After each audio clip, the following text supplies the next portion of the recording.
Бул видео Борбордун райондорунун биринде тартылган. Сыртта түн караңгы, бирок ага карабай тазалык ишканасынын кызматкерлери таштандыларды тазалап жатат. Мындай өзгөчө кырдаалда акыркы жумада тазалыктын кызматкерлери күн түн иштеди. Тазалык ишканасынын унаа токтотуучу жайы эски болгондуктан бир эле учурда унаалар бузулуп, шаарды тазалоо графиги кыска мөөнөткө токтоп калган. Ошондуктан баарын шашылыш тазалоого туура келип жатат. Бул жумада биз күчөтүлгөн режимде эс алуусуз иштедик. Шаардагы толуп кеткен таштанды таштоочу жайларды тазалап, эретке келдирдик. График боюнча тазалана турган жерлерди да тазалап жетиштик. Бишкекти тазалоого жыл сайын 200 көчө тазалоочу, 100дөн ашык жүк ташуучу унаалар чыгарылат. Ага карабастан шаарда дээрлик дайыма кир болгон жерлер бар. Таштанды таштоодо элдин жоопкерчилиги жок. Каалаган жерге таштандысын таштап кете берет. Таштандылар арыктарга, жол четтерине толуп кеткендиктен бул жерди бүгүн экинчи ирет тазалап жатышат. Тазалыктын кызматкерлери шаардын тазалыгын камсыз кылууда зарыл болгон нерселердин баарын жасап, болгон күч аракетин жумшап иштешүүдө. Проблема жагы ошол жарандар жана жанында жашаган элдер аяка жеткирбей эле жолдун боюна мусорлорун ыргытып коюп атышат.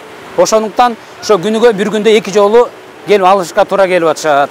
Ушундай ар кандай бир суюктуктарды бир эмеге аракка төгүп коюп атышат.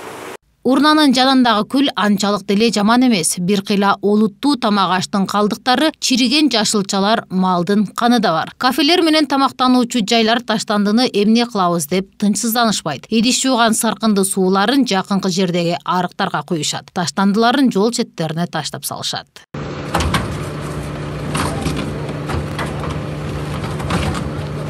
Арыктарды өз колу менен тазалагандардын бири Алымкул Абдыкеримов. Анын жумуш күнү эрте мененки саат 5те башталат. Күн сайын дем алышсыз, майрамсыз ар кандай аба ырайында жумушта болот. Канча жерлерге барып, канча кишиге жаман көрүнөбүз.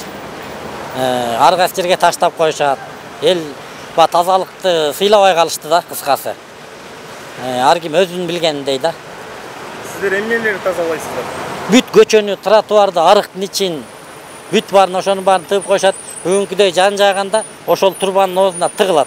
Канча киши убара болуп жүрөбүз бу жердечи. Турбанын оозторун тазалапчы. Мына көчөнүн баарын каптайт. Ошонун баарын эле өзүбүздүн маданиятыбыз күнөөлүү да. Маданиятты билбейбиз. Ошонун мына урналар турат, ар кайсы жерде турат, 10-15 метрден. Ошого барып таштаганды билбейбиз.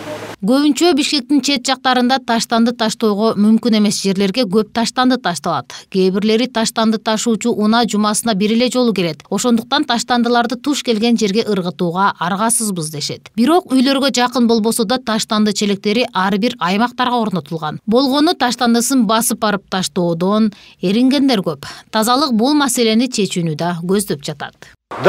Бишкектин четиндеги жеке секторлорду өз убагында тез-тез барып тазалоо боюнча таштанды чыгаруучу графикти карап жатабыз. Биздин жумушка кедерги тийбегендей кылып, шаарды толук тазалоого жетишүү үчүн аракет кылуудабыз. Шаардагы ар бир көчөнү тазалоого күчүбүздү жумшайбыз. Таштанды таштоого мүмкүн эмес жерлерге да барып, таштандыларды алып чыгып кетүүгө жумушту күчөтөбүз. Бишкекте толуп кеткен таштанды челектеринин көйгөйү дээрлик чечилди. Тазалык күчөтүлгөн режимде иштеп, бузулган таштанды таштоочу унаалар кайрадан ишке кирди. Шаарды график боюнча тазалоо иштери жүрүп жатат. Бирок бул борбор калаада жаңы таштанды төгүүчү жайлардын пайда болбой тургандыгына кепилдик бербейт. Анткени тазалык тазаланган жерде эмес, таштанды ташталбаган жерде.